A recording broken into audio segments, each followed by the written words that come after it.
You know, the magic of wordsmith is something that I think many people may look at Bard and assume that Bard is supposed to be the weaver of stories, the singer of songs, the historian of the realms. Now in Tasha's Cauldron of Everything, we've got the Order of Scribes, wizards that are researching the arcane and just directly enhancing their spellbook. Really, to me, what this wizard represents is something that I think that wizard as a whole should have represented off the very get-go, right? This is a subclass that I think, you know, if we look at College of Lore Bard as being the most bardy bard of all bards, this is the most wizardy wizard that ever did wizard. And this is a subclass to me that I think should really define the wizard archetype in future editions of D&D.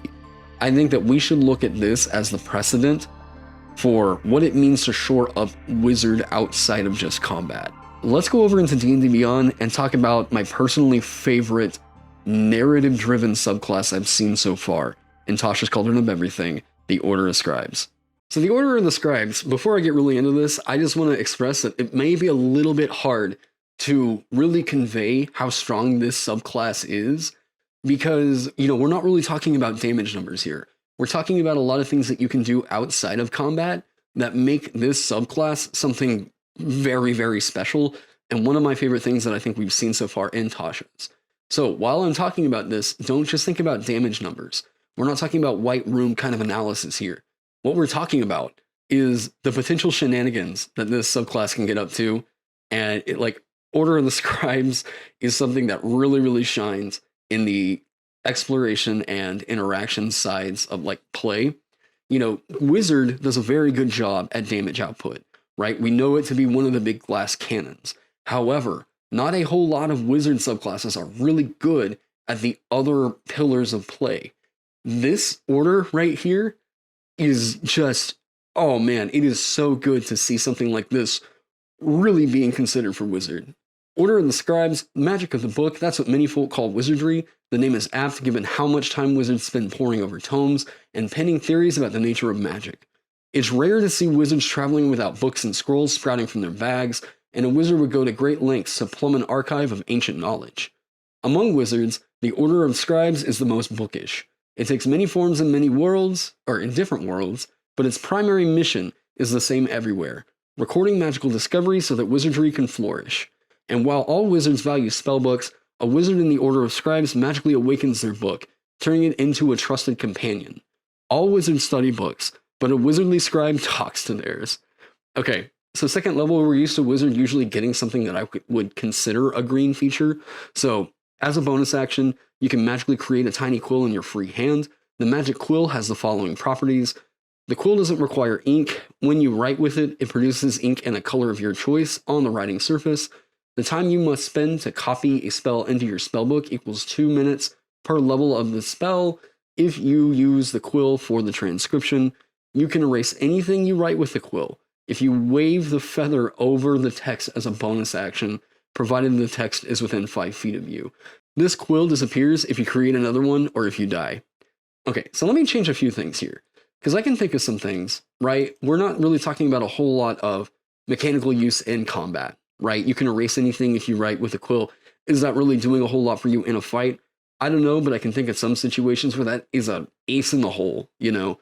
To help the storyline progress or to do something important for the story that helps win you the day, I think that that could come into play if you've written a certain message from one person to another.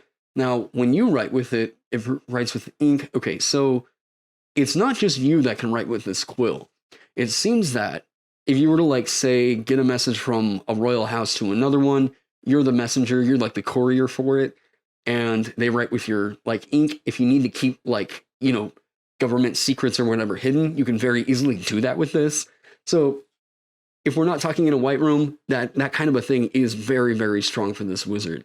You know, this feels like it's really encouraging you to think about how you can make this a really effective feature, which is what I think ideally a Riven feature should do. So this whole feature I have marked as green, even though I think that there are some really good ways in which this can greatly impact the story. Awakens Spellbook, second level, using specially prepared inks and ancient incantations passed down by your wizardly order, you have awakened an arcane sentience within your spellbook. While you're holding the book, it grants you the following benefits. You can use the book as a spellcasting focus for your wizard spells, kind of what we figure. When you cast a wizard spell with a spell slot, you can temporarily replace its damage type with a type that appears in another spell in your spellbook, which magically alters the spell's formula for this casting only. The latter spell must be of the same level and the spell slot you expend. So let me pause on that one for a second. This was one of my favorite things of Imogen Gengel's School of Geometry wizard, and it was a little bit more complex over there, but the idea of the flexibility for wizards to just be able to like alter their spells is a narrative I really, really love. And immediately I'm thinking, you know, if you as a wizard are used to preparing your spells and you've got your spells out there and you just don't feel like anything that you're casting is really all that effective, you can switch it up. You know, like notice that this is not restricted by spell level, only that the spell that you cast has to be of the same level, right? So it's not that this has to be a 5th level or lower spell, it's just that the two spells have to be of the same level. So there's a lot of really interesting things I think you can do with that, although I do kind of wonder, I guess it's making you prepare or really consider what spells you stock at what levels, which I like. You know, you're kind of tactically planning your spells out for the day. But I do kind of wonder if it would have just been that much more exploitable to open this up to where the spells don't have to be restricted to the same level. Then again, if you prepare like any spell that deals force damage, there's literally no reason to go with any other damage type. I mean, except for like, you know, you go up against a Helm Horror. I guess that's a restriction right there, right? They wanted to make it to where you couldn't just constantly deal force damage. When you cast a wizard spell as a ritual, you can use the spell's normal casting time rather than adding 10 minutes to it. Once you use this benefit, you can't do so again until you finish a long rest. I love that part of this feature, even though I marked it as blue, mostly because the spells in which you can do that with are, they're almost always out of combat focused, but they're very, very good at doing what they do outside of combat. So this is a list of the wizard spells that seem to work with this at my first read, so correct me if I'm wrong in the comments, but we were talking about Alarm, Comprehend Languages, Detect Magic, Find Familiar, Floating Disk, Identify, Illusory Script, Tensor's Floating Disk, Unseen Servant, Gentle Repose, Magic Mouth, Skywrite, Feign Death. Leomund's Tiny Hut is a big one here. Leomund's Tiny Hut is a really effective spell outside of combat to really, I mean, you know, we're talking for a minute, bam, you can cast this thing and it's up for 8 hours. You know, as a ritual, in terms of D&D time, is 10 minutes really all that significantly different from 1 minute? If we're talking outside of combat, I don't necessarily think that's always the case, but I can't help it. I think that there's some potential here for this feature to do some really crazy stuff. You know, these are the kinds of things that I look at, and I think this would have made for such a great, like, I don't know, 9th or 10th level wizard feature. It doesn't add a whole lot of power, but good God, does it say a lot about what wizards can really do with magic. If necessary, you can replace the book over the course of a short rest by using your wizardly quill to write arcane sigils in a blank book or magic spellbook to which you're attuned. At the end of the rest, your spellbook's consciousness is summoned into the new book, which the consciousness transforms into your spellbook along with all its spells. If the previous book still existed somewhere, all the spells vanish from its pages.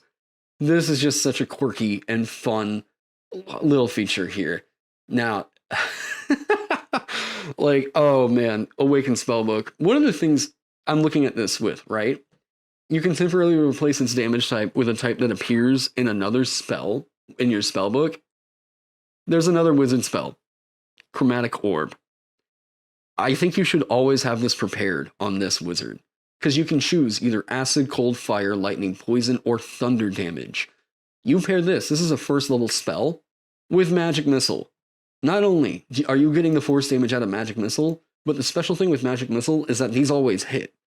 So you can change the damage type of Magic Missile to something that you know that that creature is vulnerable to. Suddenly, you're dealing double damage with Magic Missile. This is looking like a really damn good reason to upcast Magic Missile. Other than the fact that it always instantly hits, if you can change the damage type of it to something that that creature's vulnerable to, you're doing a real considerable amount of damage with this. I think that this feature is incredibly strong. So I'm going to give Awakened Spellbook purple. Manifest Mind. You can conjure forth the mind of your Awakened Spellbook.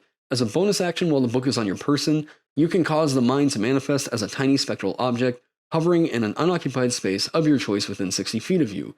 The spectral mind is intangible and doesn't occupy its space, and it sheds dim light in a 10-foot radius. It looks like a ghostly tome, a cascade of text, or a scholar from the past, your choice. While manifested, the spectral mind can hear and see, and it has dark vision with a range of 60 feet. The mind can telepathically share with you what it sees and hears. No action required. Now, let's get into where this gets really good.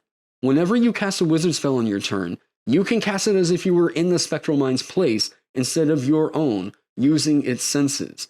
You can do this a number of times per day equal to your proficiency bonus, and you regain all extended uses when you finish a long rest. You are no longer scared about your position in combat because of this. You don't have to get out into the fray. You can hang out behind cover, and because this thing cannot be targeted, right? Like, someone has to cast Dispel Magic on it here later. Someone has to destroy your Awakened Spellbook, or this thing has to get more than 300 feet away from you, which honestly, in combat, is that really going to happen? I don't think so. So, because this thing cannot be grappled or pulled or anything like that, this is an object, this thing cannot, against your will, realistically move more than 300 feet away from you. And it's very rare that something is going to be able to cast Dispel Magic on it. I think that this is remarkable. Now, this is making this wizard the anti-mage, right? Because really, the way that you're going to counter other wizards is that you're going to blind them, you're going to mute them, right? You're going to somehow make it to where they can't use the verbal or somatic components, paralyze them, really whatever. This is overcoming one of the big counters to spellcasters. You know, if you're able to blind the party wizard or sorcerer or, you know, big spellcaster, whatever, you've effectively made that character unable to really target other creatures with spells. So for you to have this Manifest Mind, I think is remarkably strong as a defensive feature to help you ensure as a spellcaster that your spells are going to be able to target something on your turn. Talking about this in terms of the mechanical strength, that's why I said some of this seems a little hidden, but like, this is super good, guys. As a bonus action, you can cause a spectral mind to hover up to 30 feet to an unoccupied space that you or it can see. It can pass through creatures, but not objects. The spectral mind stops manifesting if it is ever more than 300 feet away from you, if someone casts Dispel Magic on it, if the Awakened Spellbook is destroyed, or if you die. Or if you dismiss the spectral mind as a bonus action. Once you conjure the mind, you can't do so again until you finish a long rest, unless you expend the spell slot of any level to conjure it again. You can expend a first level spell slot to get this. So not only is this a fantastic, helpful positioning tool for wizards to get their spells off right, the way I'm looking at this is I think that this is about the relative power of Arcane Eye, except it doesn't require your concentration. You're not really casting it here. Yes, it's magical. It has a duration of indefinite, right? Like until it dies or whatever. It doesn't require any material, verbal, somatic components, anything like that. And it has more flexibility than Arcane Eye. So if we look at it like that effectively here at 6th level, you get an altered version that I personally think is a little bit stronger than Arcane Eye, right? You can cast your spells from this thing. Or you can't cast your spells from Arcane Eye. You can cast them from the Manifested Spellbook, Manifest Mind. Yeah, I think Manifest Mind is a remarkable feature. I have to give that purple. Master Scrivener. Whenever you finish a long rest, you can create one magic scroll by touching your wizardly quill to a blank piece of paper or parchment and causing one spell from your Awakened Spellbook to be copied to the scroll. Here we have something that I think so many of us have been wanting out of a wizard, and it's it's a wizard that can focus on creating spell scrolls. Here at 10th level, I love this feature. This is, again, something that I wish we could have seen on the base wizard. Love this feature. The spellbook must be within 5 feet of you when you make the scroll. The chosen spell must be of 1st or 2nd level and must have a casting time of 1 action. Once in the scroll, the spell's power is enhanced, counting as 1 level higher than normal. You can cast the spell from the scroll by reading it as an action. The scroll is unintelligible to anyone else. and the spell vanishes from the scroll when you cast it or when you finish your next long rest. So your party members can't pick this up and cast it. That's whatever. But for the most part, the way that I'm thinking about this is a free spell that you get to cast once per day whenever you finish a long rest, right? Yeah. So a free first or second level spell that you can cast as a second or third level spell. Now, these are the spells that this really applies to for Wizard, right? Has to have a casting time of 1 action, spell level of first or second, and then remember that this can be upcast, or this is upcast through this feature. So, I mean, this is a lot that this can apply to here, right? Tasha's Hideous Laughter. Ice Knife. Love this spell. Good God, I love Ice Knife. Casting it at second level once per day, I will easily take that. And because it's a first level spell, we can cause all this damage to be force damage if we prepare Magic Missile. Oh my God. And speaking of Magic Missile, we have piercing and cold damage that we now get to tack on to pick from for our spellbook. I would insta grab Ice Knife. Let's see. Unseen Servant. Witch Bolt. Is Witch Bolt good if you get it once per day at second level while you cast it up? No, it's just increasing the initial damage, and it's just lightning damage. God, man, I wish we could really beef up Witch Bolt, because I just love the narrative of that one. Blur, Cloud of Daggers. Cloud of Daggers. Jeez, getting Cloud of Daggers once a day for free at third level? Casting time of 1 action? Just like, oh, man. Yeah, see, this is a feature that I feel is so good. Hold Person at third level once a day for free. Invisibility. I mean, come on. This is something that doesn't look directly apparent in how good this is. But I think that this is strong enough that this should have been offered as an optional, like, additional wizard feature.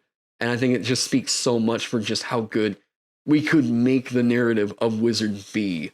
So Master Scrivener, I think I covered most of it. Oh, no. Here's the last part of this that I really love. You are also adept at crafting spell scrolls, which are described in the treasure chapter of the Dungeon Master's Guide. The golden time you must spend to make such a scroll, are halved if you use your wizardly quill. Oh, I love this feature so much. Master Scrivener, I'm giving a purple. One with the word. So their capstone I marked as blue, because I do think that this is situationally strong. But what it does is super, super good. Your connection to your awakens spellbook has become so profound that your soul has become entwined with it. While the book is on your person, you have advantage on all intelligence arcana checks, as the spellbook helps you remember magical lore. Now, usually you'll see me mark you have advantage on intelligence arcana checks as blue on most other classes other than wizard, because this is going to be directly synergetic with wizard spellcasting modifier, and honestly, out of anybody in the party to be making arcana checks, it's most likely going to be you as the wizard. Moreover, if you take damage while your spellbook's mind is manifested, you can prevent all of that damage to you by using your reaction to dismiss the spectral mind, causing its magic to save yourself. Then roll 3d6. Now here we get into a pretty harsh detriment here. The spellbook temporarily loses spells of your choice that have a combined spell level equal to that roll or higher. I am going to change that over to red, but I don't think that this needs to be changed. And let me just say that this is a detriment, and it's a pretty harsh detriment, but I think that what it provides you is at least good enough to justify this detriment here. The spellbook temporarily loses spells of your choice that have a combined spell level equal to that roll or higher. So this is going to be an average roll of 10.5, so keep that in mind. For example, if the roll's total is 9, the spells vanish from the book that have a combined level of at least 9, which could mean 1 9th level spell, 3 3rd level spells, or some other combination. If there aren't enough spells in the book to cover this cost, you drop to 0 hit points. Until you finish 1d6 long rests, you are incapable of casting the lost spells, even if you find them on a scroll or in another spell book. After you finish the required number of rests, the spells reappear in the spell book. Once you use this reaction, you can't do so again until you finish a long rest. And this is spelling a certain narrative for what magic actually is, and telling the character of magic that there should be a little bit of a punishment, right? Or magic should be a little bit more wild and unpredictable. that a system of magic needs to come with benefits and supernatural effects, but also come with some punishments on it, right? That's what makes a real solid magic system in my mind whenever I'm reading a fantasy story. Whenever I was reading Mistborn, there's a very intentional thing that has to happen in order for you to use allomancy, right? And if that condition is not met, well, then you're unable to tap into that power. And I think this, with One with the Word, I adore this feature, and I would like to see other features written. Like, if I look at Clockwork Soul and look at that, is it the 14th level feature? That's just so Trance of Order, right? Where I look at that as just being so insanely strong. And literally the only downside to that is that you can't do it again until you finish a long rest, or you expend some sorcery points to do it. And then I look at a feature like One with the Word, and I'm like, we're talking about two completely different semblances of power within this magic system, right?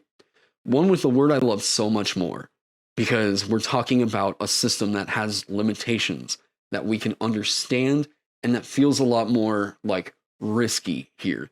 And it actually makes magic feel more powerful than just someone being able to do things like you can treat all spell attack rolls as a 19 or higher, and then you have to expend some sorcery points to do it again. I personally think that this is one of my favorite subclasses in terms of narrative that I've seen in a very long time. I love Order of the Scribes. Let's go over into my official ratings. This is going to be an interesting one to put up here, okay? Because I'm looking at this and thinking, Abjuration is the best defensive wizard in the game, and with certain access to certain spells, Abjuration gets to be wild, right? Evocation is the biggest glass cannon in D&D. Necromancy, we're talking about some massive meat shield possibility. You have so much effective control over the action economy with a necromancy wizard, right? Like, that's nuts. I think that Scribes does something special that I would love to see more subclasses do. I'm very hesitant to put it into S because I think that this is going to be a controversial rating, okay? So, me putting Scribes up into S, let me tell you why. No other wizard does interaction or exploration quite as good as Scribes does, okay? This has access to a remarkably cheap scout. You're crafting spell scrolls at half the cost and time as any other wizard on this list. You're creating magic items here. This is part of the interaction pillar of play, right? I love Scribes. This is the most shenanigan-heavy wizard I think we've ever seen. I think this class is so insanely funny. And to me, what is so strong about this, right? Despite you giving it a green and a blue feature right here at the end, right? This is actually a really remarkable thing that you can do to completely negate one instance of damage using your reaction, and then you got to remove some spells from your spellbook for a little while. That is rough, but I like it. I like that a lot, and I want to see more classes kind of emulate this sort of a thing. Like, okay, my summary really is that I feel that Order of the Scribes should really define what it means to be a wizard. And wizards, if anyone's really listening, I just saw Dan Dillon subscribe the other day, so hey, Order of the Scribes is something that's so strong that I think this should be the base wizard features right here. I love this subclass so much. I think that this subclass really defines what it means to be a wizard outside of combat. I'm gonna give this S. Some of you all can hate it in the comments section. Say whatever you want. I love this subclass. I want to give a shout out to my Patreon sponsors for helping keep the lights on around here and for keeping coffee in my blood. You all, thank you so much. Go check out some of my products over on the DMs Guild. I hope that all of you all are staying safe, staying healthy, and I can't wait to see you in the next one.